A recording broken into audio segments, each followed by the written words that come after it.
नमस्कार दोस्तों, स्वागत है आपका एक बार फिर हमारी चैनल पर। दोस्तों, वास्तुशास्त्र के अनुसार पूजा घर भवन का सबसे मुख्य स्थान होता है। इसी स्थान से हमें सकारात्मक ऊर्जा प्राप्त होती है। इसीलिए भवन में पूजा घर का निर्माण करते समय हमें वास्तुशास्त्र में बताए गए महत्वपूर्ण नियमों का पालन अवश्य करना चाहिए। पूजा घर को हम अपने परिवार के रीति रिवाजों के अनुसार सजाते हैं और उसमें अपने आराध्य देवी देवताओं को रखते हैं। यदि बड़ा है तो जाहिर है कि सभी के अपने अपने प्रिय देवी देवता होंगे और परिवार का हर व्यक्ति अपने प्रिय आराध्य की प्रतिमा यहाँ वहाँ से ढूंढ कर लाता है और उन्हें मंदिर में स्थापित करता है। इससे पूजा घर में देवी देवताओं की संख्या बढ़ती ही जाती है, परंतु यह एक गलत बात है। पूजा घर में देवी देवताओं की संख्या सीमित होनी चाहिए, जिससे पूजा करने में आसानी हो सके। और भी कई ऐसी गलतियां हैं जो अक्सर अनजाने में ही हमसे हो जाती है और उन्हें लगातार नजरअंदाज करने हमें हमारी पूजा अर्चना का सही फल नहीं मिलता है। इसीलिए हमें पूजा घर में कुछ नियमों को अवश्य ही ध्यान में रखना चाहिए, जिससे हमें अपनी आराधना का सही फल मिल सके। आइए जान लेते हैं पूजा घर से संबंधित महत्वपूर्ण वास्तु नियम। सबसे पहली और बड़ी गलती जो अक्सर हम सभी से हो ही जाती है, वो है मंदिर को अस्वच्छ रखना। पूजा घर में मंदिर को जिसमें आप भगवान को स्थापित करते हैं, कभी अस्वच्छ नहीं रखना चाहिए। साथ ही हमें भी पूरी तरह से स्वच्छ होकर ही पूजा घर में जाना चाहिए। चप्पल जूते पहनकर या गंदे पैरों से पूजा घर में नहीं जाना चाहिए। दूसरी महत्वपूर्ण बात यह है कि हमारे पूजा घर का दरवाजा कभी भी दक्षिण दिशा में खुलने वाला बिल्कुल भी नहीं होना चाहिए। दक्षिण दिशा मृत्यु के देवता यमराज की दिशा मानी जाती है। इस दिशा में भगवान के लिए लगाए गए दिए की ज्योत भी नहीं होनी चाहिए। इसी प्रकार से देवी देवताओं के मुख भी दक्षिण दिशा में कदापि नहीं होने चाहिए। साथ ही यह भी ध्यान रखें कि देवी देवताओं के मुख एक दूसरे के आमने सामने ना हो। तीसरी बात है, पूजा घर में कभी भी खड़े हुए और नाचते हुए गणपति की मूर्ति ना रखें। तांडव करते हुए भगवान शिव की मूर्ति अथवा तस्वीर ना हो। हनुमान जी की तथा माता की रौद्र रूप में फोटो या मूर्ति कभी भी नहीं लगानी। किसी भी भगवान की हमेशा ही शांत और बैठी हुई अवस्था में अर्थात विराजमान अवस्था में ही मूर्ति होनी चाहिए। पूजा घर में किसी भी देवता की खंडित मूर्ति कभी नहीं रखनी चाहिए। चौथी बात है, पूजा घर में भूल कर भी किसी जीवित या अमृत व्यक्ति की तस्वीर देवताओं के साथ नहीं लगाएं। यह बिल्कुल भी शुभ नहीं माना जाता है।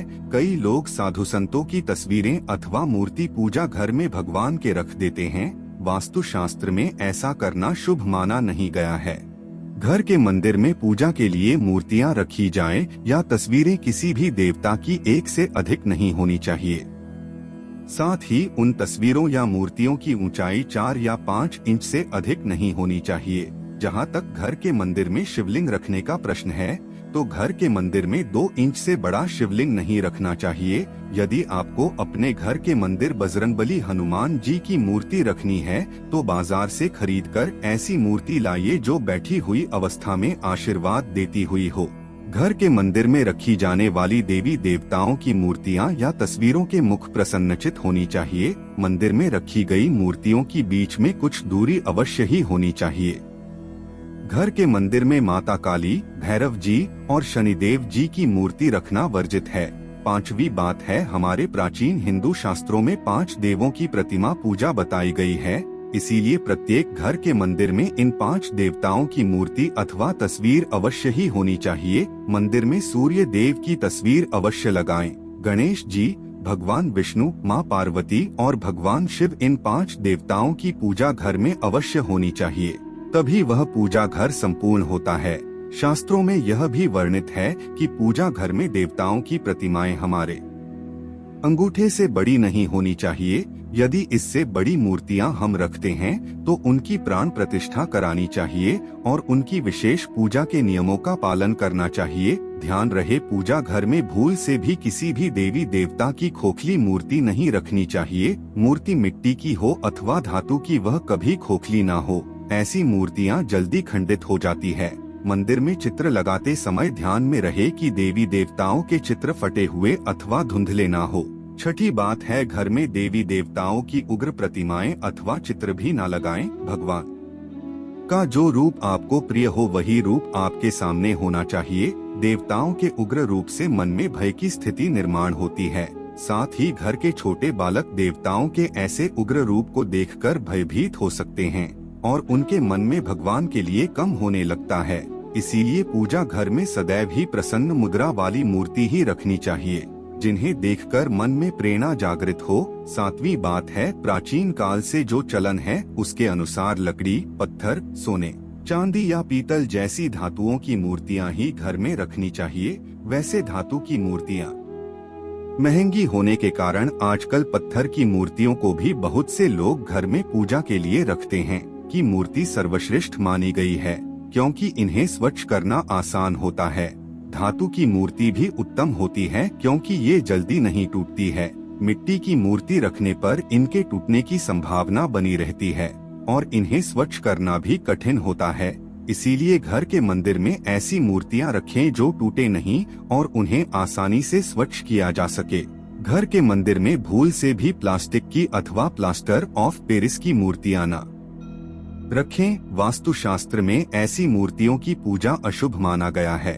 8वीं बात है, वास्तुशास्त्र के अनुसार घर में मंदिर का स्थान कहाँ पर होना चाहिए। दोस्तों, भगवान तो इस संसार के कण कण में विराजमान है, लेकिन जहाँ बात करें मंदिर की तो उसके लिए निश्चित स्थान की आवश्यकता होती है ताकि ईश्वर का स्मरण करते समय हमारा ध्यान केंद्रित हो। इसके लिए वास्तुशास्त्र में पूर्व दिशा का निर्धारण किया गया है। यदि मंदिर को पूर्व और उत्तर की दिशा में बनवाया जाए तो ये सर्वोत्तम होता है, क्योंकि यह स्थान सकारात्मक ऊर्जा का स्थान होता है। इसी दिशा से सकारात्मक ऊर्जा घर में प्रवेश करती है। लेकिन ध्यान रहे, आपके घर का मंदिर वॉशरूम या शौचालय से दूरी पर होना चाहिए। अपने घर का पूजा स्थल ऐसे स्थान पर कदापि ना बनाएं जहां पास में वॉशरूम हो, क्योंकि वॉशरूम या शौचालय नेगेटिव ऊर्जा का क्षेत्र है। ऐसे स्थान पर मंदिर बनाने से परिणाम प्राप्त होते हैं। पूजा करते समय नेगेटिव ऊर्जा आपको प्रभावित कर सकती है। पूजा घर शयन कक्ष में भी नहीं होना चाहिए। 9वीं बात है, घर के मंदिर के संबंध में यह एक महत्वपूर्ण बात यह भी है कि जहां तक हो सके घर का मंदिर आपके उठने बैठने की जगह से ऊंचा होना चाहिए, क्योंकि सभी देवी देवता का स्थान हम सबसे ऊंचा है।